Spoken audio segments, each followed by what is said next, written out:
వైద్యుల నిర్లక్ష్యంతో యువకుడు మృతి చెందినట్టుగా ఆరోపిస్తూ కుటుంబ సభ్యులు జిల్లా కేంద్రంలో ప్రభుత్వాసుపత్రి వద్ద ఆందోళన చేపట్టారు. ఆస్ఫాబాద్ మండలం గోవిందపూర్ గ్రామ పంచాయతీ పరిధిలో గుడిగుడి గ్రామానికి చెందిన ఆత్రం రామ్ షా జ్వరంతో బాధపడుతుండగా కుటుంబ సభ్యులు ఆయన జిల్లా కేంద్ర ప్రభుత్వాసుపత్రికి తీసుకొచ్చారు. అయితే ఆదివారం రాత్రి పరిస్థితి విషమించడంతో రామ్ షా మృతి చెందాడు. తగిన వైద్యం అందించకుండా నిర్లక్ష్యంగా వ్యవహరించారని ఆరోపిస్తూ కుటుంబ సభ్యులు వైద్య సిబ్బందిపై చర్యలు తీసుకోవాలని డిమాండ్ చేస్తున్నారు.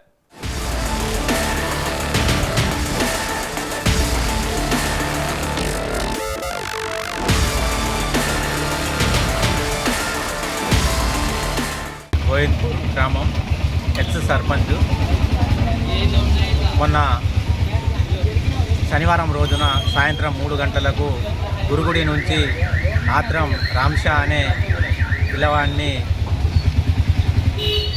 ప్రభుత్వ ఆసుపత్రికి వాళ్ళ కుటుంబ సభ్యులు జ్వరం వస్తున్నదని ప్రభుత్వ హాస్పిటల్ తీసుకురావడం జరిగింది. తెచ్చి ఇక్కడ అడ్మిట్ చేశారు. సరిగా ఆయనకు వైద్యం జరిగి ఉంటే ఆత్రం రామ్షా బతికి ఉండేవాడు. సరిగా ట్రీట్మెంట్ చేయకనే డాక్టర్ల నిర్లక్ష్యం వల్లనే ఒక నిండు ప్రాణం పోయిందని మాకు చాలా బాధగా ఉంది. వాళ్ళ కుటుంబం వీధిన పడ్డది. తల్లిదండ్రులను పోషించే వాళ్ళ ఈ కొడుకు మీదనే ఆధారం ఉన్నటువంటి తల్లిదండ్రులు ఇప్పుడు నడి రోడ్డున పడ్డారు.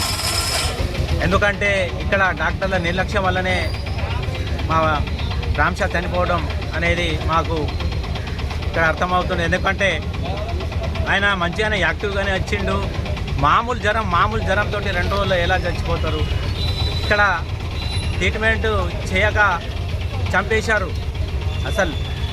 ఎందుకంటే ఇక్కడ ట్రీట్మెంట్ బాగా సీరియస్గా ఉన్నారు. మీరు వేరే హాస్పిటల్కు రిఫర్ చేస్తే మేము వేరే ఎక్కడికైనా మేము తీసుకెళ్తుంటిమి. కానీ ఈ రామ్షా చనిపోవడానికి కారణం మాత్రం డాక్టర్లే. మేము తీవ్రంగా ఖండిస్తున్నాం. ఇంత పెద్ద హాస్పిటల్ జిల్లా ఆసుపత్రి ఉన్నది. ఇందులో సరిపడ్డ డాక్టర్లు కానీ సిబ్బంది కానీ ఉన్నా లేకున్నా సరిగా ఇక్కడ ప్రజలకు సేవ అందించటం లేదు.